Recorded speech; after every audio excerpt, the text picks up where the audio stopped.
Have you ever asked yourself, after everything I've endured with a narcissist, after absorbing their darkness, their rage, their shadow, who am I now?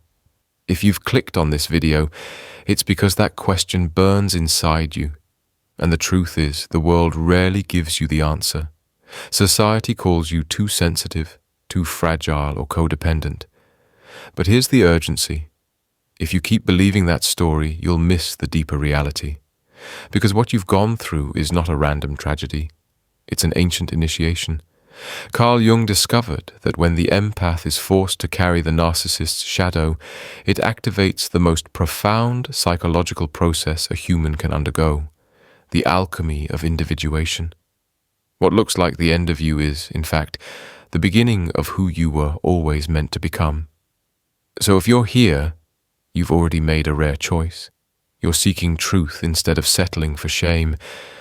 And my mission in this video is simple: to help you see your suffering through Jung's lens, not as weakness, but as the crucible that forged your authentic power. Because by the end, you won't just understand what happened. You'll know who you are becoming. Who do you become after you have absorbed someone else's darkness and somehow survived it? This question lingers in the psyche of every empath who has endured the storm of a narcissistic relationship. You feel different, changed, almost unrecognizable to yourself. Your sensitivity is no longer what it once was. Your innocence feels burned away.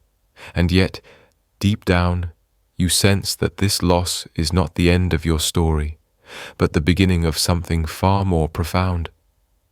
Carl Jung discovered something extraordinary about human suffering, something that modern psychology still hesitates to fully acknowledge. He saw that suffering, when endured consciously, is not meaningless. It is a crucible. It is alchemy. Jung realized that the great work of alchemy, the ancient pursuit of transforming lead into gold, was never about material gold. It was a symbolic system describing the transformation of the psyche itself. Lead was the unconscious, heavy, unformed matter of the soul. Gold was the integrated self, the fully individuated being who has united light and shadow into wholeness. When you, as an empath, meet a narcissist, it may appear on the surface as an unfortunate accident, a collision of incompatible personalities. The giver meets the taker, the sensitive meets the self-absorbed.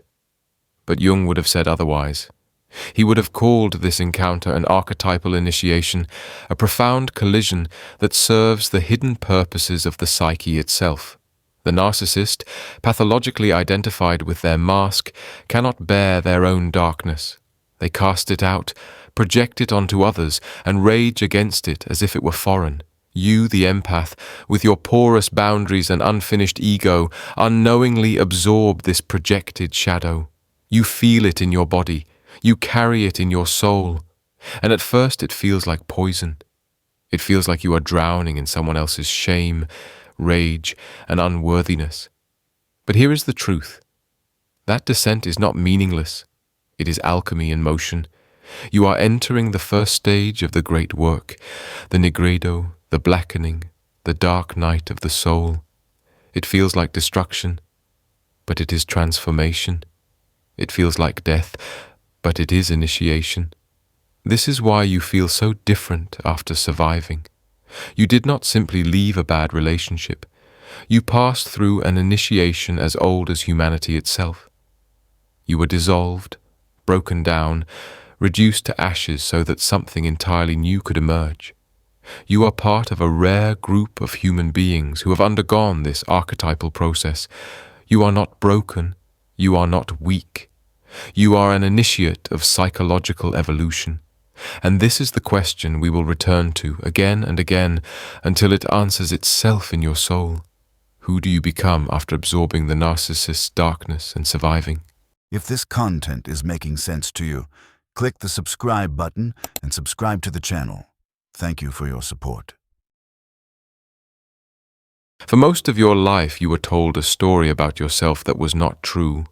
You were told you were too sensitive, that you let people walk all over you, that you needed thicker skin, stronger walls, tougher armor.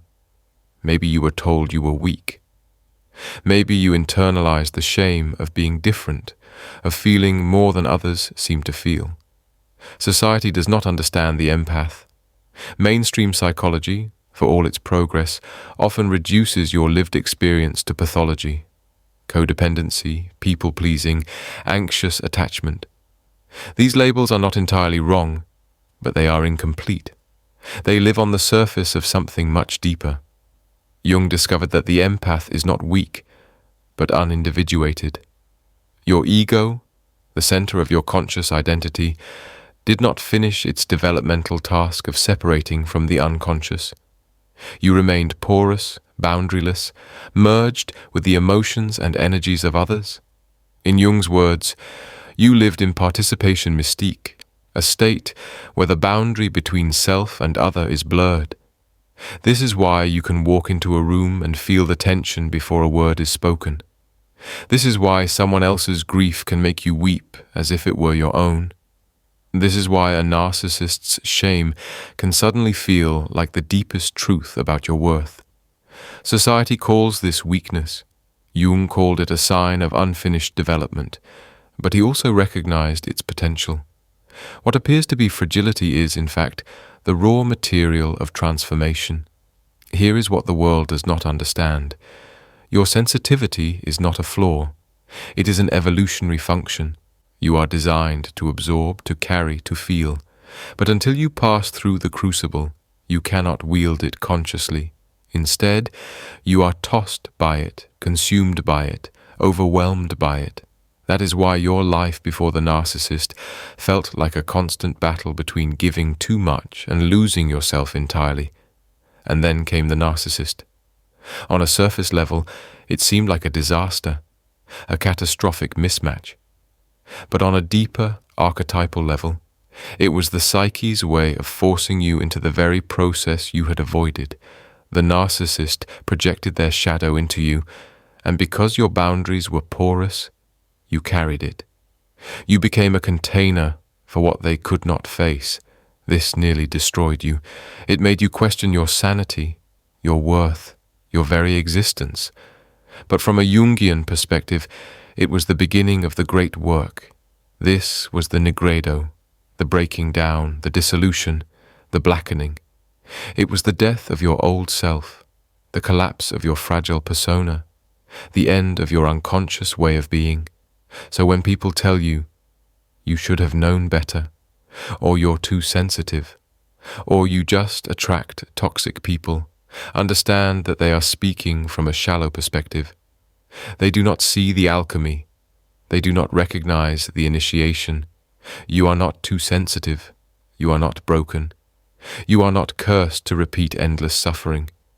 You are being prepared for individuation, for the birth of your whole self. The truth is this: what they called weakness was the beginning of wisdom.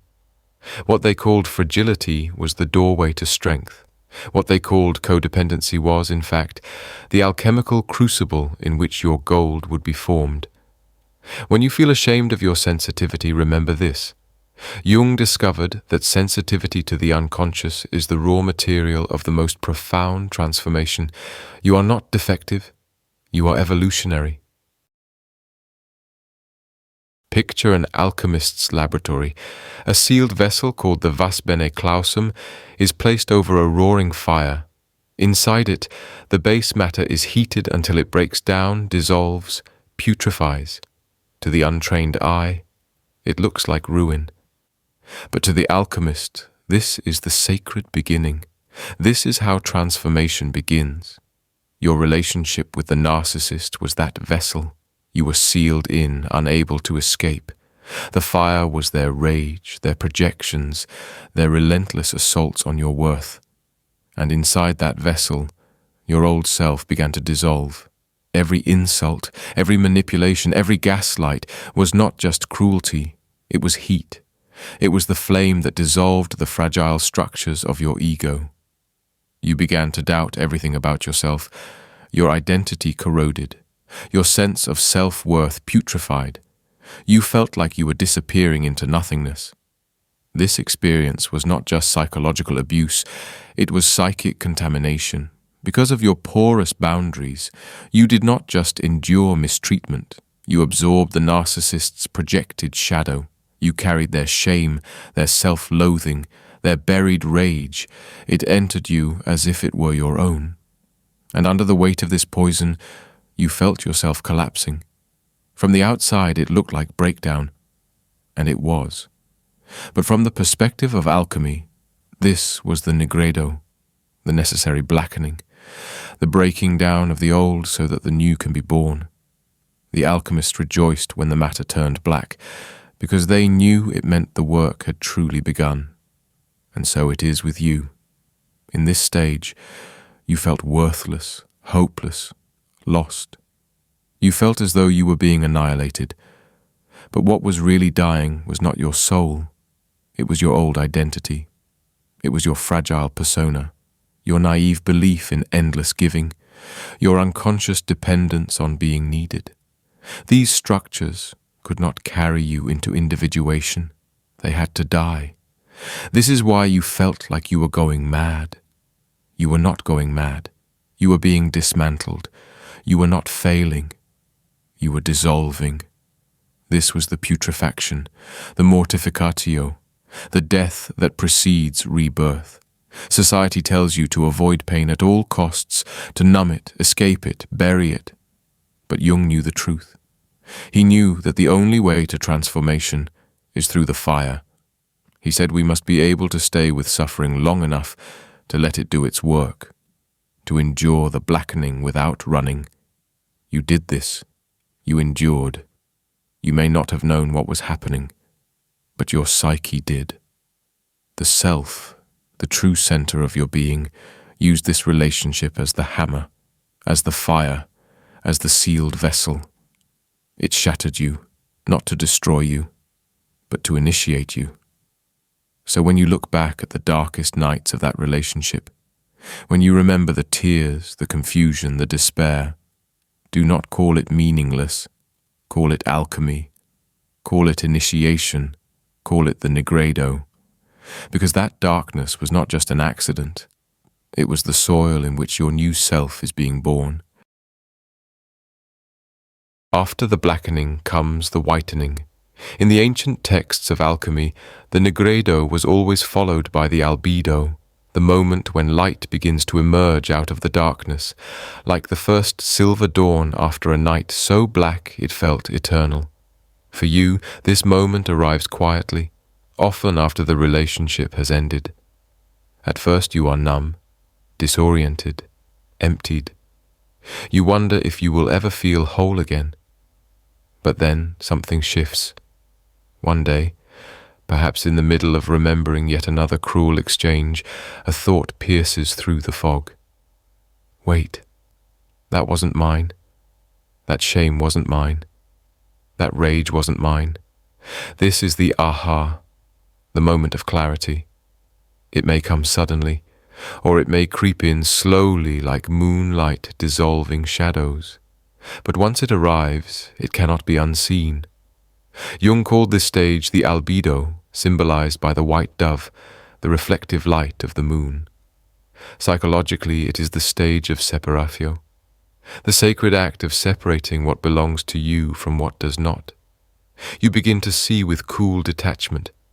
This pain I carried was a projection. This darkness I bore was never mine. This identity I thought was real was just a mask placed upon me. At first, this clarity may feel cold, almost clinical. You see the narcissist for what they are, stripped of the illusions and enchantments that once bound you. The spell is broken. The love bombing, the idealization, the soulmate fantasy, all of it dissolves. And though this can feel painful, there is also immense relief. It is as if you are waking from a long fever dream. The air feels cleaner, sharper, more breathable. The fog lifts. You begin to recognize yourself again, not the old self, but the seed of a new one. Here's what Jung discovered that modern psychology rarely acknowledges.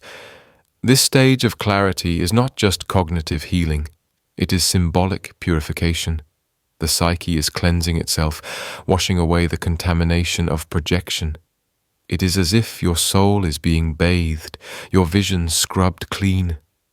When you feel detached, when you see things with a new sharpness that almost feels alien, understand, you are not becoming cold. You are becoming conscious. You are stepping into psychological sovereignty. For the first time, you can distinguish between self and other, between your soul and the shadows cast upon it.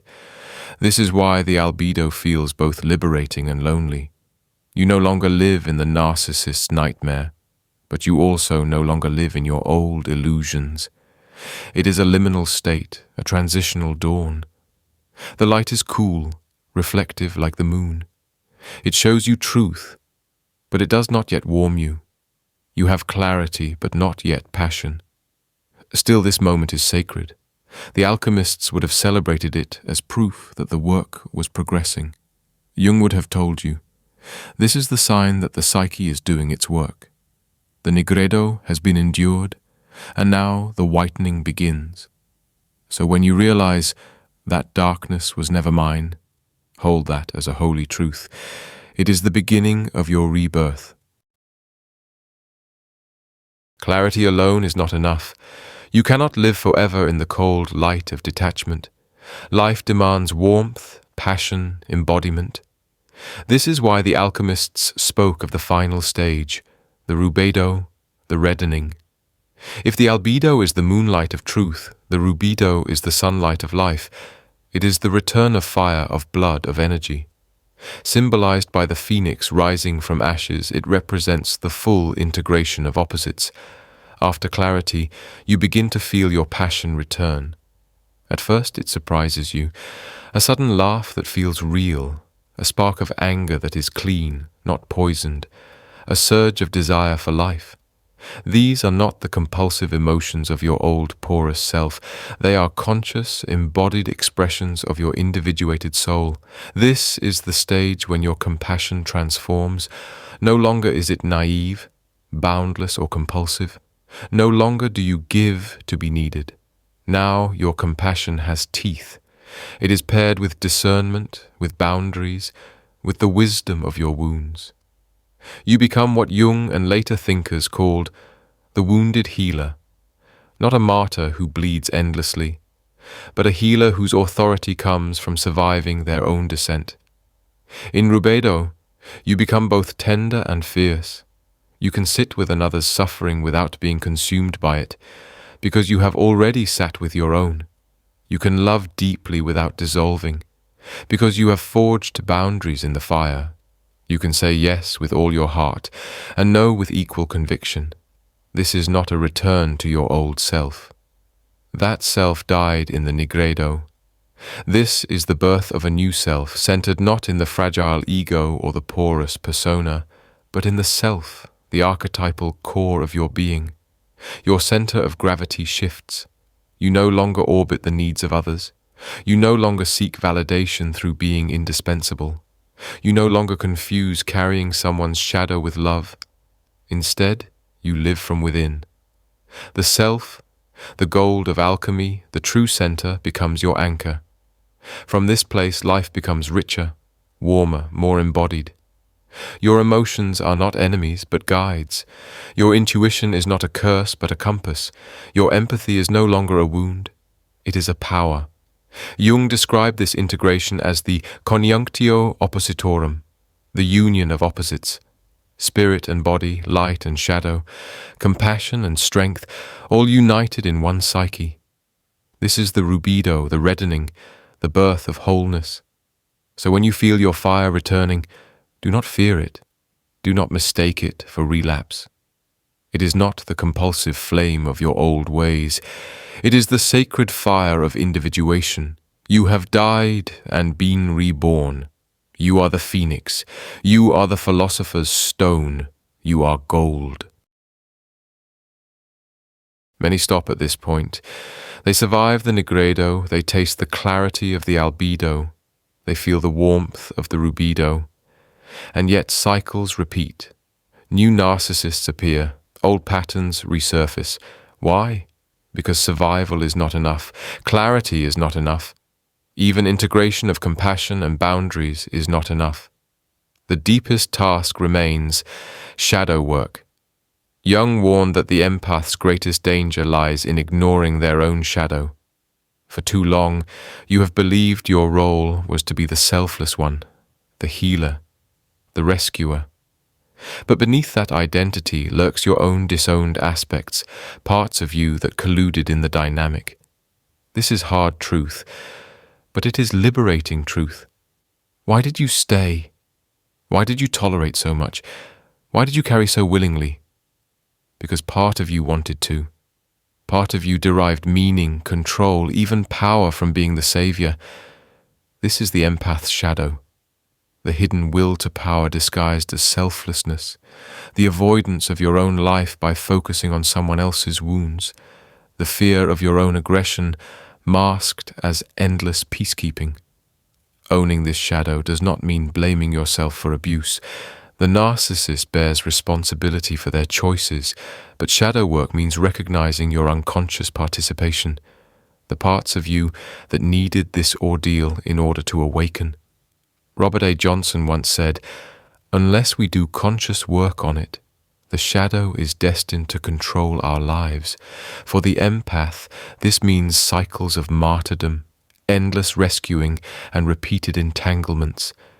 But when you bring your shadow into awareness, when you say, yes, I too wanted to be indispensable, I too avoided my own calling by hiding in others' pain, I too feared my own strength, you reclaim the lost parts of yourself. You integrate the assertiveness, the ambition, the right to say no. You become whole. This is not punishment, this is empowerment. Because once you own your shadow, no narcissist can hook you again. Their projections find no container. Their manipulations find no fertile ground. You are no longer the porous vessel. You are sealed, whole, sovereign. So when you look at your past with new clarity, do not only see what was done to you, see also what you were unconsciously doing to yourself, and then, with compassion, integrate it. This is not self-blame. This is self-liberation. When you reclaim your shadow, you complete the alchemy. You turn the poison into medicine, the wound into wisdom, the lead into gold. Think back to the beginning of the narcissistic relationship. Do you remember that overwhelming pull, that instant connection that felt fated, as though destiny itself had placed this person in your path? It felt like a soulmate bond, an irresistible gravity that made everything else pale in comparison. Jung explained this phenomenon through the concept of the anima and animus. Each of us carries within our unconscious a contrasexual figure, the anima in men, the animus in women. These inner figures hold qualities that our conscious self has not yet developed. For men, the anima is feeling, relatedness, creativity. For women, the animus is logic, authority, inner strength. When we meet someone who seems to embody these qualities, our unconscious projects this soul image onto them. We fall in love not with the actual person, but with our own disowned inner opposite reflected back at us. This is what fuels the intensity of the empath-narcissist bond. The narcissist, disconnected from their own soul, projects as well. You, the empath, unconsciously accept it because it resonates with your own undeveloped aspects. This is why the bond feels magical, inevitable, sacred. But it is also why it becomes destructive, because neither of you are relating to reality. You are relating to projections. You are in love with your own missing pieces. The withdrawal of this projection is one of the hardest, most necessary tasks of individuation. It means reclaiming your own inner opposite. For a woman, it means developing the positive animus within, cultivating your own authority, logic, courage, and strength, instead of searching for them in a man. For a man, it means developing the anima, embracing your own emotions, creativity, intuition, and soul instead of projecting them onto a woman. This work is painful. It feels like a loss, because you must give up the fantasy of completion through another. But in truth, it is the birth of sovereignty. When you stop projecting your soul outward, you become whole within yourself. You no longer look for someone else to carry your completeness. You embody it. Imagine this shift. No longer waiting for someone to see you. No longer aching for validation. No longer needing to merge to feel alive. You stand whole. Your inner masculine and feminine united. Your soul intact. This is psychological sovereignty. This is individuation. And here's the truth. Until you withdraw these projections, you remain vulnerable. You will keep searching for partners to embody what you refuse to develop within. But once you reclaim them, once you embrace your own anima or animus, you become unshakable. You are no longer the vessel for another's projections. You are the alchemist, holding your own wholeness. This is the end of unconscious attraction and the beginning of conscious love. So what happens after you reclaim your shadow, after you withdraw your projections, after you endure the Nigredo, awaken in the Albedo, and embody the Rubedo? What is the destiny of the transformed empath? Jung called it the symbolic life. To live symbolically means to see life not as a random collection of events, but as a meaningful dialogue between your conscious self and the deeper layers of the psyche.